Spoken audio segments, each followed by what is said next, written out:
Here's the thing about the Epstein files I just dropped. 3 million pages. You're going to see a lot of names. Elon Musk, Peter Attia, Deepak Chopra, Steve Bannon. The list goes on. But everyone is asking the wrong question. The question isn't just what did they say to Epstein? The question is, what did they already know when they said it? Let's establish a timeline.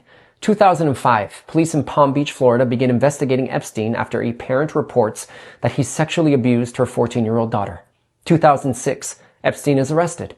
A grand jury indicts him on soliciting prostitution. The FBI opens a federal investigation that identifies 36 girls, some as young as 14, whom Epstein had allegedly abused. June 2008, Epstein pleads guilty to procuring a child for prostitution and soliciting a minor. He's sentenced to 18 months. He registers as a sex offender. This was not a secret. It was public record. It was in the news. So, by mid-2008, if you were a person of any means or sophistication in America, and certainly if you ran in elite circles, you knew Jeffrey Epstein was a convicted sex offender who abused underage girls. Now let's look at the emails. Elon Musk. The emails start in late 2012, 4 years after the conviction. Musk writes to Epstein that they had a very enjoyable conversation. They discuss visiting Epstein's island over Christmas. Musk asks, and I quote, "What day night will be the wildest party on your island?" In 2013, he's emailing about helicopter transport to the island, asking when he should head to your island. This wasn't ignorance. By 2012, everyone knew.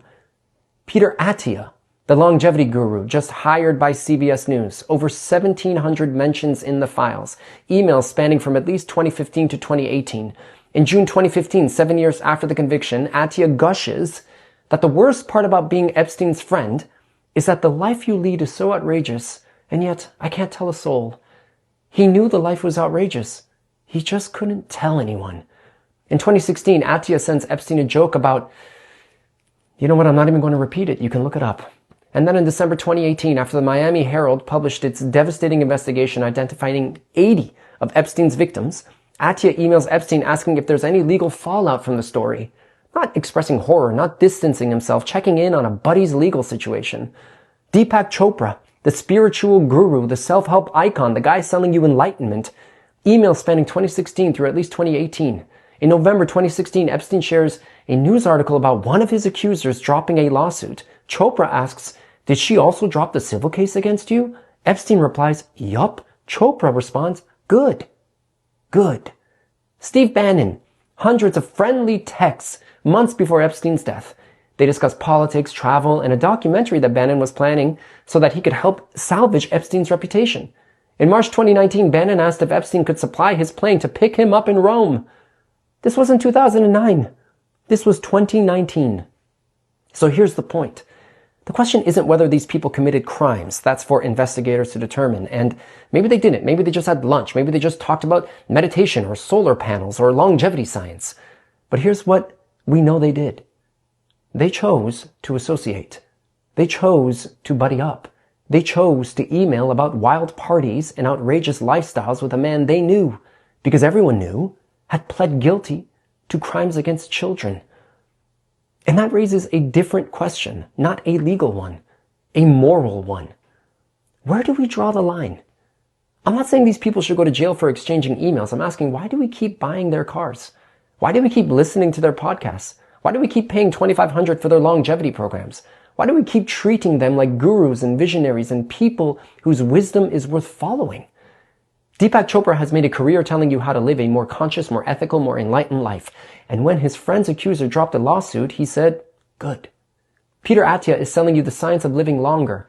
He couldn't stop himself from befriending a convicted child sex offender. These are the people we elevate. These are the people we venerate. These are the people we give platforms to and listen to and hand over our money and attention. And look, the legal system will do what the legal system does, but the legal system is not the only place where accountability happens. The market is a place where accountability happens. Culture is a place where accountability happens. Your choices about who deserves your attention, your money, your trust, that's accountability too. So maybe the takeaway from these 3 million pages isn't a client list. Maybe it's simpler than that. Maybe it's this. Stop making heroes out of people who couldn't draw a basic moral line. Stop taking life advice from people who thought a convicted child sex offender was a suitable friend. Stop buying the supplements. Stop listening to the podcast. Stop pretending that wealth or fame or the appearance of wisdom means something or someone has actual integrity. Because if you're sending chummy emails about wild parties to a registered sex offender in 2012, 2015, 2018, you don't get to be a guru. You don't get to be a visionary. You don't get to tell anyone how to live. You knew. And you stayed.